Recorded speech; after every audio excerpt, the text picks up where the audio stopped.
Hi, I'm Matt, and I think we're all living in a computer simulation. Maybe. Since I was a child, I've been naturally inquisitive, questioning anything and everything that didn't quite make sense. As I grew, I poured countless hours into a number of conspiracy theories.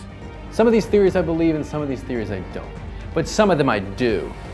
Here I'll be studying the evidence for and against all of history's mysteries, doing the work so you don't have to.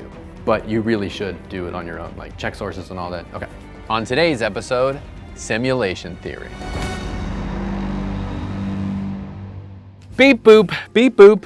Just kidding. It was me, Matt. And while I was goofing like I was a computer, there's a very compelling argument that suggests that we might not be as real as we think. Now, without further ado, let's talk about simulation theory. It's board time. Ooh boy, I can see it splitting. Ugh, kidding. Simulation theory.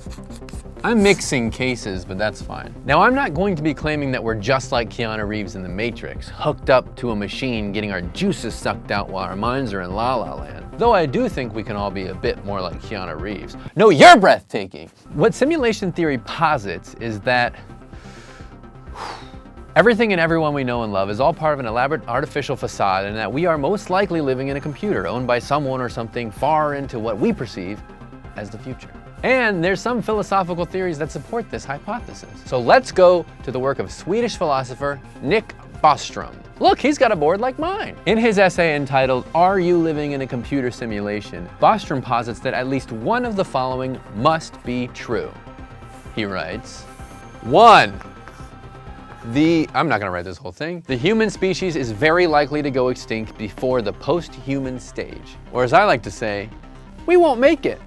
Number 2, any post-human civilization is extremely unlikely to run a significant number of simulations of their evolutionary history. Or as I like to say, they won't do it.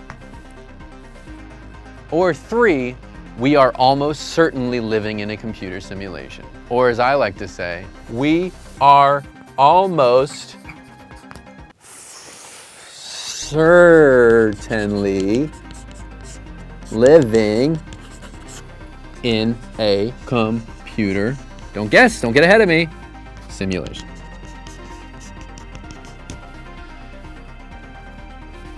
Basically saying that if we as humans don't go extinct, and that's a big if right now, and we manage to survive long enough to progress technology far enough, we have to believe that whoever our ancestors end up being might run simulations. Or they might not. I can already hear you now. But Matt, I'm conscious. I have abstract thought. I ate Chipotle for lunch. And that brings us to the assumption of substrate independence. I promise this will make sense.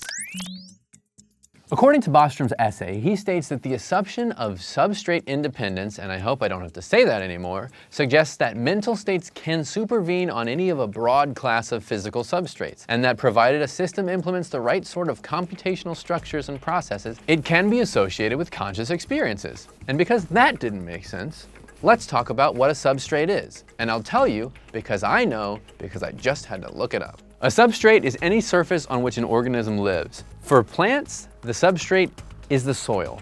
For coral reef, the substrate is the rock. For humans, that's the perceived reality that we call home.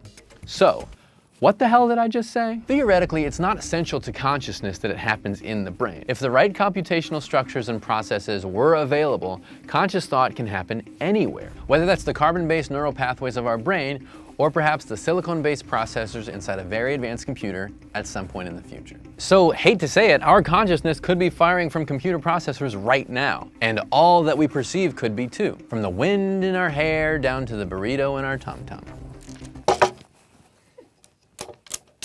Getting good footage here, Jack? Now, yes, to do the amount of processing our brains do in a lifetime, you need a very powerful computer. And if you wanted to simulate the processes of every human from the beginning to the end of time, that computer would have to be exponentially more powerful. And while technology like that doesn't exist now, it very well could, theoretically. In a widely publicized conference in 2016, SpaceX CEO and weirdo Elon Musk put it very frankly, 40 years ago we had Pong. 2 rectangles and a dot. That's what games were. Now, 40 years later, we have photorealistic 3D simulations with millions of people playing simultaneously. And it's getting better every year. Technology exponentially progresses, there's no doubt about it. My phone is way more powerful than the Apollo 11 computer, which I'm told 50 years ago put people on the moon. Fast forward another few decades, and if we're still here, well, blammo, incredibly finely detailed computer simulations. Fast forward even further, and maybe we have computers making computers and simulations running simulations. But why though? The why is honestly a really good question, and it's where you decide what to believe. One theory is that maybe our future selves know what they need to know and would find the practice useless, or consider it unethical to create an infinite multitude of pained consciousnesses like yours and mine.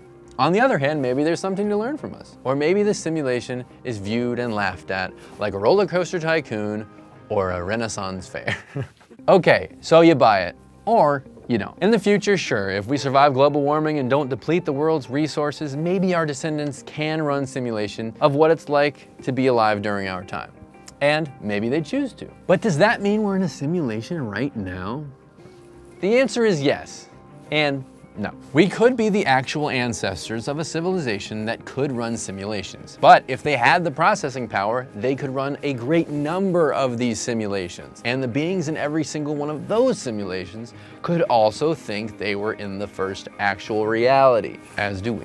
So there's really no telling. But none of this is new. Before this essay, before Sims 4, before The Matrix, there have always been these existential concerns. Ever heard of the phrase, "I think, therefore I am"? This was French philosopher René Descartes' attempt to reconcile the idea that regardless of how hard someone or something tried to convince him that he did not exist, the fact that he was thinking about it meant he existed. Problem is, nobody ever strapped him into a PlayStation VR. So, there's only one way to truly find out. And that's with this magic 8-ball. So, 8-ball, are we living in a simulation? Get below that. Says yes, definitely. Like and subscribe for more of these. Go in the comments and say, Alien Boy is in. Let's make this happen, folks.